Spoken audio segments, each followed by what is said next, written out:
Hey guys, Akio Murasaki here as always.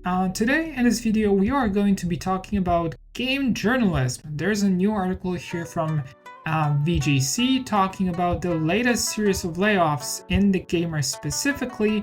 We are going to be talking about these layoffs and about the article and the content of this article.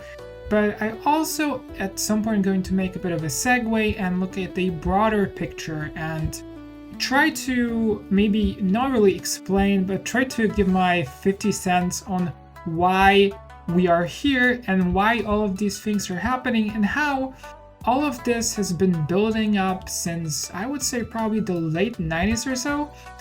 But before we get there, let's jump into the article first. The Gamer website suffers widespread editorial layoffs. Editorial here quite important.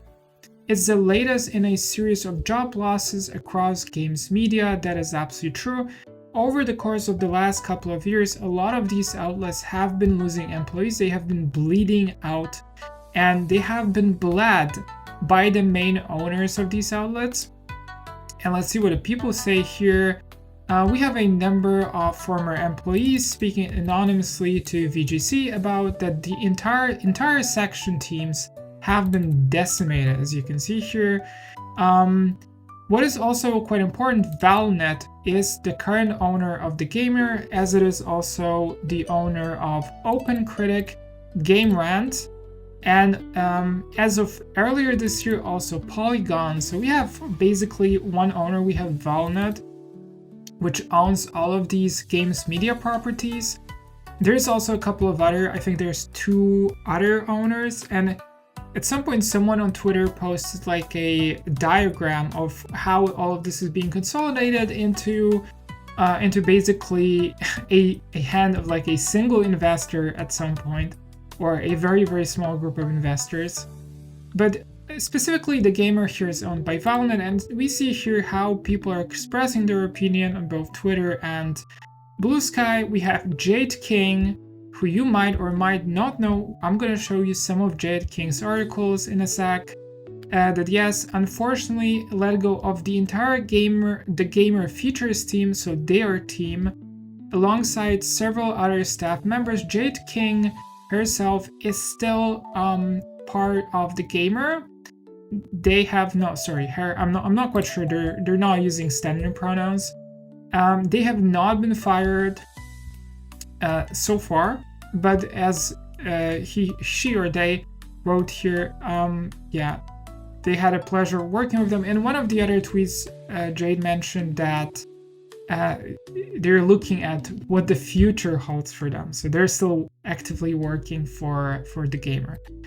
We also have Rhiannon Bevan, who wrote on Blue Sky that TheGamer is losing so much talent today, and it breaks their heart. On a personal and professional level, I cannot put the loss into words. And that is actually true. It doesn't seem from... So for instance, Jade King has a pretty bad reputation among gamers. But it doesn't seem like these layoffs are targeting like specific people. They're kind of more broadly targeting, features departments, probably things that have not been bringing in any traffic in the last years and months.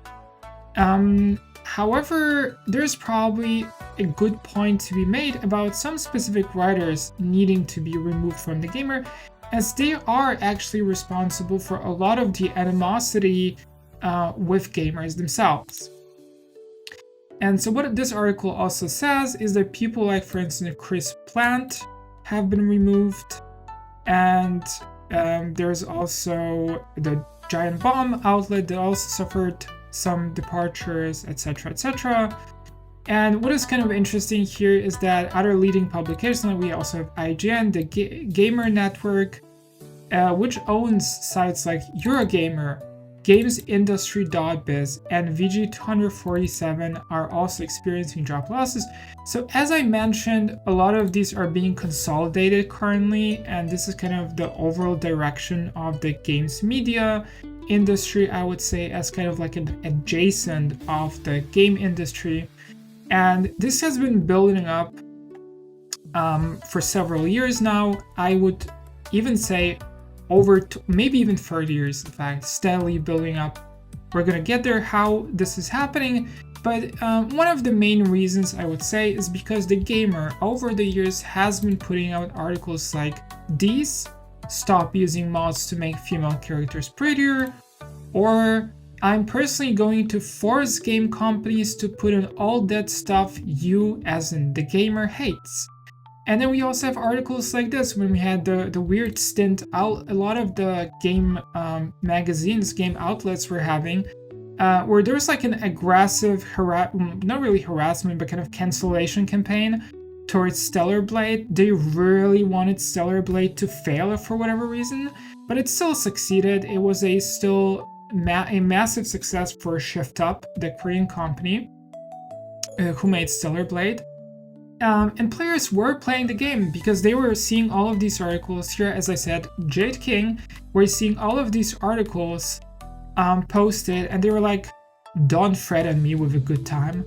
And they were just buying the games because this is kind of reverse cancellation. You are saying that this game is so bad somehow because it has an attractive female character, and people were like, well, we are gamers, we like attractive female characters. What do you mean we shouldn't be buying the game? So on one hand, you have Stellar Blade's fashion means nothing without personality. And then on the other hand, we have Hades 2 proves that characters can be both diverse and hot. And there's been a lot of these, really a lot of these articles. Very clearly are putting, like here for instance, Final Fantasy VII Remake developer says The Last of Us Part 2 is a benchmark for video game diversity. So in the last couple of years, I would say since before 2010s, in fact, we started seeing a lot more articles that had very little to do with the games themselves, and almost everything to do with the politics around the game. So not even the politics in the game itself, although that was also the case sometimes. Like here we have, let me just pull one of these articles. Like we have here, for instance, by Rebecca Phillips, Sora from Kingdom Hearts doesn't understand love, and it might be because of compulsory heterosexuality. Yes, that's an actual article, and they are very clearly missing the point of Sora, but yeah, that aside. So we have seen a lot of these articles that are kind of putting social issues higher than the content of the individual games, and are discussing, as I said, things around the game and not in the game. And that has been an ongoing trend since before the 2010s, since before Gamergate, in fact. It was slowly ramping up, but then even accelerating as Gamergate happened, and there was like a lot of adversity between game journalists and gamers. And that's why I kind of want to go back a little bit on this, because like we can clearly see a lot of this is failing, right? A lot of these games media are capsizing. There are two aspects to this. First is that since late 90s, since internet became a thing, as in, broadband internet, since stable internet became a thing, and YouTube started becoming a thing, and you started having creators that were talking about games, discussing games, reviewing games, and demonstrating their expertise when it comes to games. And also, what is very important, representing the gamers themselves. That was basically when the clock was set, when the clock on all of this started ticking. Because the moment a lot of content creators that were more aligned, politically aligned, and preferentially aligned with gamers started popping up, the faster the game journalists themselves, who moved away from what gamers actually want. And Gamergate was it was like a breaking point, it was very symbolic of that. The game journalists do not in fact represent what gamers want to see in games, and the way they look at the games as entertainment and also as products, as consumers. And also at some point around Gamergate, they started hating gamers. They started writing articles like the one I kind of showed here, about forcing gamers. Then also there's another one here, Another one here where Hogwarts Legacy made us ignore transphobia, so what's next? Gamers are pretty spineless, says again Jade King, because it's the gamers' fault for not aligning with games media. And it was actually games media who aggressively moved away from what gamers want. And so the gamers started being more represented by content creators, by people who still want to continue the tradition of writing, talking, reviewing games about the games and not about the politics around games. So you start having games media and game journalists specifically being disfavored by the gamers. And then around the time, the popularity and the visibility of game media and the profitability of game media started falling down, because there was absolutely no reason to be reading these articles where you can just go on YouTube and watch a video. You can, for instance, watch Asmongold, or you can watch a VTuber playing some game, and you can learn way more about the game itself than you would from a journalist who is more interested in writing about transphobia or other politics or feminism in games, which frankly the average gamer really does not actually care about. I know it might be a difficult pill to swallow for some game journalists, but the average gamer does not care about the politics around games unless these politics are somehow related to the game itself. In a lot of the cases here, as has been, the case with Hogwarts Legacy, it really is not a thing. It's that the games media want to see specific things being discussed when it comes to games. That's the reason. And so we started having a fall off of the popularity and profitability of games media. And on top of this, we also had the very blatant collusion, but the collusion would have been forgiven, I think.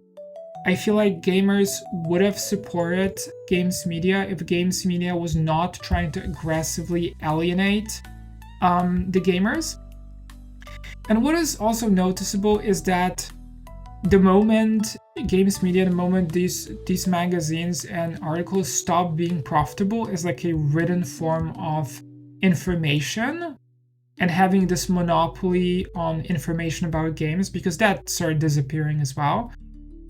More and more people who are worse writers, in fact, started being hired. So there was also a steady, and I'm saying this because I've seen this also in other magazines. It's not only, not only game magazines, not only game outlets that are suffering from this, but online journalism very, very broadly. You see basically way less interest in written commentary on different topics, even cultural and political, and you see way more people on TikTok, on YouTube, on social media talking about these things and doing it in a way more enticing manner,